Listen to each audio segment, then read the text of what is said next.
My name is Emily, and I've lived my entire life in a small rural town deep in the countryside. The tranquility of rural life always attracted me, but my story is not a typical rural tale. It's a story of obsession and terror that has marked my life in ways I could never have imagined. Years ago, I was married to a man named Robert. We were young and passionate, but over time, our relationship turned toxic. After years of conflict and fights, we finally divorced. But I couldn't let him go. My obsession with him grew over time, and I became a shadow in his life. Robert had decided to start anew on a farm far away from the town. It was an old house, surrounded by vast fields and dark woods. The house looked eerie, with broken windows and peeling paint, but to me, it was the object of my obsession. I spent hours, days, and nights spying on the house from the edge of the woods. I watched the lights go on and off, trying to guess who was there. I stayed in my hiding place, feeling a mix of fear and excitement as I observed every move. My obsession grew every day, and I couldn't bear the thought of Robert moving on with his life. I began to imagine that he had built a new family, a family that replaced everything we had together. The idea of him being happy without me drove me crazy. One night, while I watched from the darkness of the woods, I saw a blurry figure through one of the windows. It was Robert, but he wasn't alone. He was with a woman and 2 children. My heart raced as I watched them through the glass. Anger and envy consumed me. The nights became even more unsettling. I started hearing laughter and voices coming from the house. Robert's family seemed happy and close-knit, which infuriated me even more. I couldn't bear to see that happiness, that life he had built without me. One night, as I spied, I decided to get closer to the house. I hid in the darkness of the abandoned barn near Robert's property, planning to get a closer look at his new family. But as I approached, I stumbled and fell to the ground. The noise was enough to alert the dogs guarding the farm. They started barking frantically. Panic seized me as I crawled back into the woods, but I knew I couldn't escape the dogs. Finally, I decided to run in the opposite direction, deeper into the thick forest. The barking faded as I moved away, but I realized I had gotten lost in the darkness of the night. I spent hours wandering through the forest, growing more frightened and disoriented.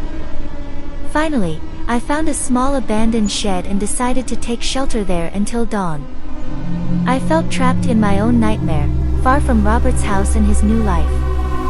When the sun finally rose, I ventured out of the shed and found my way back to the town. I was exhausted and disheveled, but my obsession with Robert hadn't waned. Now, in addition to my obsession, I was also filled with fear. I decided I had to find a way to get Robert back, to destroy his new life and have him all to myself again. I began to devise a plan, one that involved terrorizing his family and making him feel as trapped as I felt. For weeks, I dedicated myself to observing and studying Robert's family's routine. I knew when they left the house, when they returned, and when they slept. I took advantage of knowing every move they made. One night, I decided to put my plan into action. I dressed in black and stealthily made my way to the house.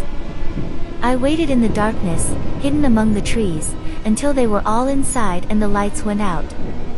Then, I crept up to the house and began making strange noises, knocks on the windows, scratches on the doors, eerie whispers. Inside, I could hear their nervous voices and whispers. Robert's family was scared, and that filled me with a strange satisfaction. But my obsession wouldn't let me stop there. As the days went by, I escalated my tactics. I left strange objects on their porch, like broken dolls and threatening notes. The nights became nightmares for them, and they grew increasingly cautious, fearful of what might happen next. One day, while watching from the woods, I saw Robert having a heated argument with his wife. I could feel the tension in the air, and I knew my plan was working.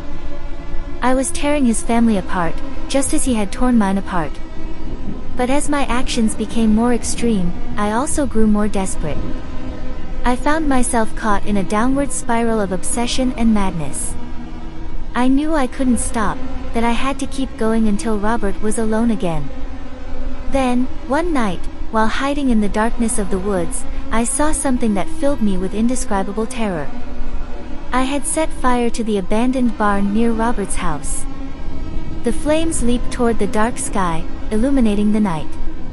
The barn became a blazing torch, and smoke rose into the air. I could hear the panicked screams of Robert's family as they tried to escape the burning house. My heart pounded as I watched the chaos and destruction I had caused. But my obsession, my desire to have Robert all to myself, was stronger than any sense of guilt. When the flames finally died down and the smoke cleared, I ventured toward the destroyed house. What I found was a scene of horror. Robert's family had perished in the fire, and their house was reduced to ashes.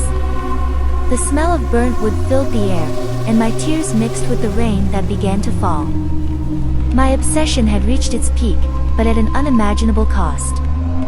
I had not only destroyed Robert's life but also my own. Now, I was alone in the middle of the countryside, with the guilt and horror of my actions haunting me in the darkness.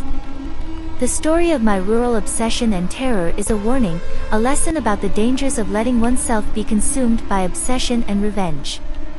My life had become a nightmare, and there was no escape from the darkness I had plunged myself into. Obsession can be a monster that devours everything in its path, and my story is a chilling reminder of how far a disturbed mind can go in seeking vengeance and possession. If you ever find yourself trapped in the dark corridors of obsession, remember my story and seek help before it's too late. I hope this horror story kept you on the edge of your seat. Don't forget to like and subscribe for more spine-chilling stories like this. Until next time, my friends.